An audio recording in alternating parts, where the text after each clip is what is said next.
Assalamualaikum warahmatullahi wabarakatuh. Halo adik-adik semua, bagaimana kabarnya hari ini? Semoga selalu sehat ya. Nah, di video kali ini kita akan belajar tentang peristiwa dalam kehidupan pada tema 7. Nah, sebelum belajar, mari kita berdoa dulu ya. Berdoa dimulai. Selesai. Nah, sekarang mari kita mulai pembelajarannya. Rempah-rempah begitu melimpah di bumi Indonesia. Melimpahnya rempah-rempah dapat meningkatkan kesejahteraan masyarakat Indonesia. Namun, rempah-rempah yang begitu melimpah juga membuat bangsa-bangsa di Eropa berusaha untuk menguasai perdagangannya. Salah satu peristiwa tidak menyenangkan yang dialami oleh bangsa Indonesia adalah penjajahan yang berlangsung cukup lama. Tahukah kamu hubungan antara cengkeh dan penjajahan yang dialami oleh bangsa kita? Cengkeh memiliki banyak manfaat. Sebagai bumbu masak, cengkeh digunakan dalam bentuk bunga utuh atau dalam bentuk bubuk. Cengkeh juga dimanfaatkan oleh bangsa Cina dan Jepang sebagai dupa. Selain itu, minyak cengkeh digunakan sebagai aromaterapi dan obat sakit gigi. Pohon cengkeh banyak manfaatnya, sehingga menjadikannya bernilai ekonomis tinggi. Oleh karena itulah, cengkeh merupakan salah satu bahan rempah-rempah yang menjadi buruan bangsa-bangsa Eropa. Hal itu memicu terjadinya penjajahan di Indonesia. Bangsa kita mengalami penjajahan cukup lama. Selama masa penjajahan, bangsa kita mengalami penderitaan akibat adanya penindasan. Pada masa pemerintahan kerajaan-kerajaan Islam di Indonesia, datanglah orang-orang Eropa yang mengadakan pelayaran samudra. Kedatangan orang-orang Eropa di Nusantara mula-mula disambut baik oleh bangsa Indonesia. Namun ketika orang-orang Eropa itu berusaha menguasai Nusantara, mereka mendapat reaksi keras berupa perlawanan-perlawanan di berbagai daerah. Peristiwa kedatangan bangsa Barat. Mulai akhir abad ke-15, bangsa Eropa berusaha melakukan penjelajahan samudra. Bangsa Eropa yang pernah melakukan penjelajahan dan penjajahan di Indonesia dimulai oleh bangsa Portugis. Kapal mereka pertama kali mendarat di Malaka pada tahun 1511. Berikutnya ialah bangsa Spanyol yang mendarat di Tidore, Maluku pada tahun 1521. Kemudian disusul oleh bangsa Inggris dan Belanda. Kapal-kapal Belanda pertama kali mendarat di Pelabuhan Banten pada tahun 1596. Faktor-faktor bangsa Eropa melakukan penjelajahan samudra antara lain sebagai berikut. Yang pertama, adanya keinginan mencari kekayaan atau gold. Kekayaan yang mereka cari terutama adalah rempah-rempah. Sekitar abad 15 di Eropa, harga rempah-rempah sangat mahal. Harga rempah-rempah semahal emas atau gold. Mereka sangat membutuhkan rempah-rempah untuk industri obat-obatan dan bumbu masak. Yang kedua, adanya keinginan menyebarkan agama atau gospel. Selain mencari kekayaan dan tanah jajahan, bangsa Eropa juga membawa misi khusus. Misi khusus tersebut adalah menyebarkan agama kepada penduduk daerah yang dikuasainya. Tugas mereka dianggap sebagai tugas suci yang harus dilaksanakan ke seluruh dunia dan dipelopori oleh bangsa Portugis. Yang ketiga, adanya keinginan mencari kejayaan atau glory. Di Eropa ada suatu anggapan bahwa apabila suatu negara mempunyai banyak tanah jajahan, negara tersebut termasuk negara yang jaya atau glory. Dengan adanya anggapan ini, negara-negara Eropa berlomba-lomba untuk mencari tanah jajahan sebanyak-banyaknya. Yang keempat, perkembangan ilmu pengetahuan dan teknologi. Ilmu pengetahuan dan teknologi berkembang pesat, contohnya seperti berikut. Yang pertama, dikembangkannya teknik pembuatan kapal yang dapat digunakan untuk mengarungi samudera luas. Yang kedua, ditemukannya misi untuk persenjataan. Senjata dapat digunakan untuk melindungi pelayaran dari ancaman bajak laut dan sebagainya. Yang ketiga, ditemukannya kompas. Kompas digunakan sebagai penunjuk arah, sehingga para penjelajah tidak lagi bergantung pada kebiasaan alam. Untuk menentukan arah, biasanya mereka berpedoman pada bintang, sehingga jika angkasa tertutup awan, mereka tidak dapat meneruskan pelayarannya. Dengan kompas, mereka bebas berlayar ke arah manapun tanpa gangguan, baik siang maupun malam. Nah, berikut ini ada soal. Yang pertama, itu apa yang dimaksud dengan bangsa barat? Yang kedua, apa faktor yang melatar belakangi bangsa barat melakukan penjajahan di Indonesia? Yang ketiga, kapan bangsa barat mulai melakukan penjelajahan samudra? Yang keempat, di mana bangsa barat pertama kali mendarat di Indonesia? Yang kelima, mengapa bangsa barat melakukan penjelajahan samudra? Yang keenam, bagaimana kondisi rakyat Indonesia yang mengalami penjajahan? Ya, itu silahkan kalian jawab sendiri di buku latihan kalian masing-masing, seperti yang sudah dijelaskan tadi. Nah, silahkan kalian jawab di buku latihan. Berikutnya ada soal lagi. Di sini kalian diminta untuk menuliskan kembali 3 semboyan dari bangsa Eropa tadi, yang 3G ya, 3G. Gold, Gospel, dan Glory. Nah, di sini kalian disuruh untuk menuliskan kembali apa itu Gold, apa itu Gospel, apa itu Glory. Nah, silakan kalian tuliskan kembali di buku latihan kalian.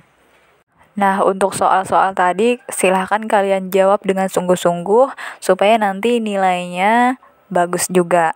Nah, jadi selamat mengerjakan.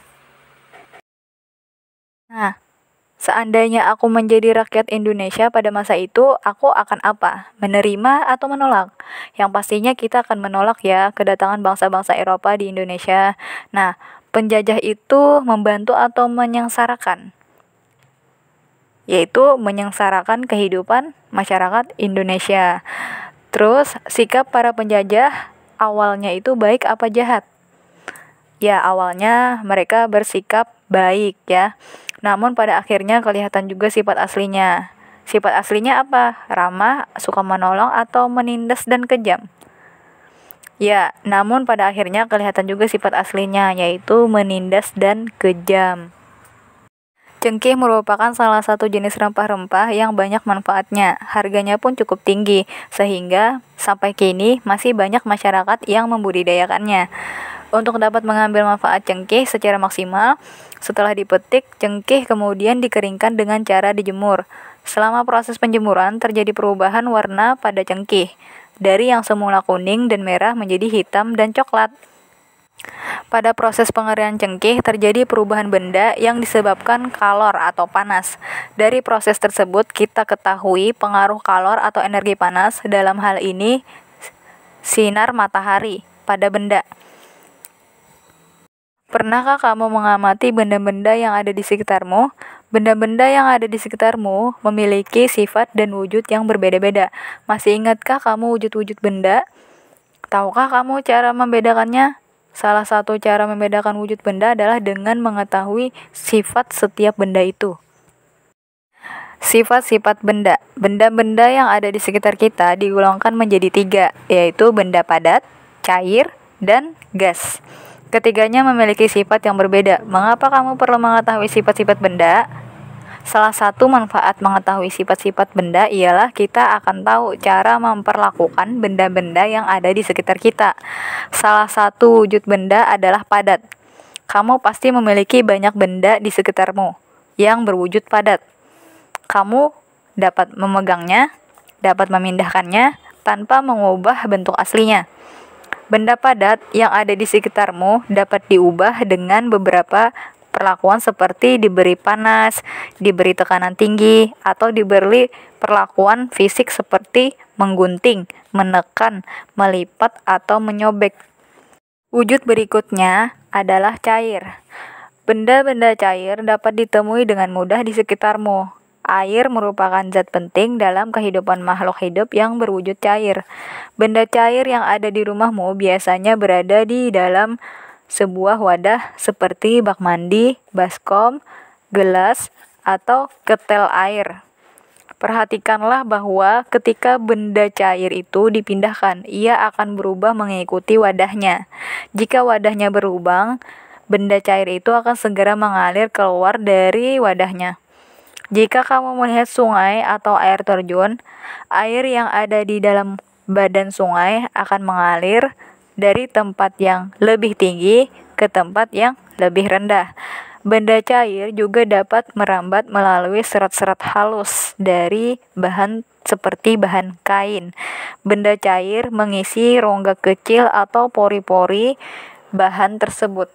Wujud benda lain adalah gas.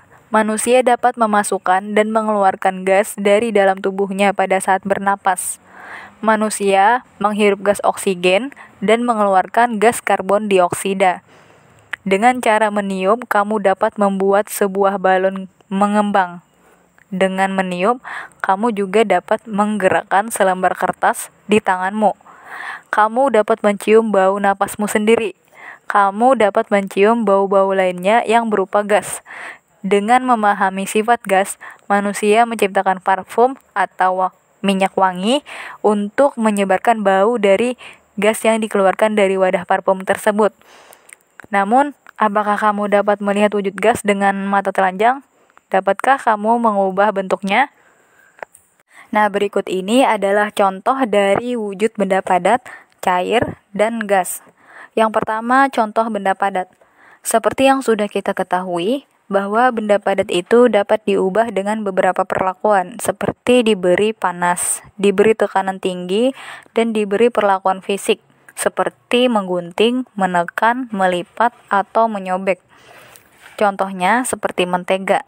Mentega itu awalnya berbentuk padat, tapi lama-kelamaan saat mentega diletakkan pada wajan yang panas, mentega akan meleleh. Nah, kemudian sama halnya dengan es. Es batu juga akan mencair jika dibiarkan di luar atau dipanaskan. Atau bisa juga dijemur di bawah sinar matahari, maka dia akan berubah menjadi air. Nah, sama halnya seperti kertas. Kertas juga benda padat ya. Kertas akan berubah bentuk ketika digunting, dilipat, ataupun disobek. Begitu juga dengan kain. Kain juga akan berubah bentuk ketika diberi perlakuan fisik seperti digunting, dan kemudian berubah menjadi baju yang kita pakai ini. Ada juga contoh lain lagi untuk benda padat ini. Contohnya seperti kayu ya. Kayu juga benda padat, akan tetapi kayu bisa berubah bentuk ketika diberi perlakuan. Misalnya kayu dipotong-potong dan berubahlah kayu tersebut menjadi meja, kursi, ataupun rumah. Kemudian contoh yang kedua, contoh benda cair. Seperti yang sudah kita ketahui, benda cair dapat kita temui dengan mudah di sekitar kita. Contohnya, kita melihat air di dalam baskom atau di dalam kamar mandi dan juga di dalam gelas atau cangkir ya. Sifat benda cair ini dia mengikuti wadahnya. Jika air dimasukkan ke dalam botol, maka air akan berubah bentuk menjadi botol. Nah, contoh lain, jika air dimasukkan ke dalam galon, maka air akan berbentuk seperti galon. Air juga dapat menembus atau merambat melalui serat-serat halus dari bahan seperti kain. Benda cair mengisi rongga kecil atau pori-pori tersebut. Yang ketiga, contoh benda gas. Seperti yang sudah dijelaskan tadi, wujud benda gas tidak dapat dilihat namun dapat dirasakan melalui penciuman kita. Gas memang tidak terlihat, tetapi aromanya akan tercium oleh hidung kita. Nah, akan tetapi gas juga dapat mengubah posisi benda atau mengubah bentuk benda. Ya. Nah, contohnya saat kamu meniup balon, maka balon itu akan mengembang. Nah, dengan meniup, kamu juga dapat menggerakkan selembar kertas. Kertas akan berpindah tempat atau terbang ketika kamu meniupnya, walaupun kamu tidak menyentuhnya. Contoh lain, ketika kapur barus diletakkan di dalam ruangan, kapur barus berubah menjadi gas dan tercium aroma wangi di seluruh ruangan. Akan tetapi kapur barus lama-kelamaan akan mengecil dan habis. Nah, sampai di sini dulu ya pembelajaran kita hari ini. Semoga mudah dipahami ya pembelajarannya. Akhir kata, wassalamualaikum warahmatullahi wabarakatuh.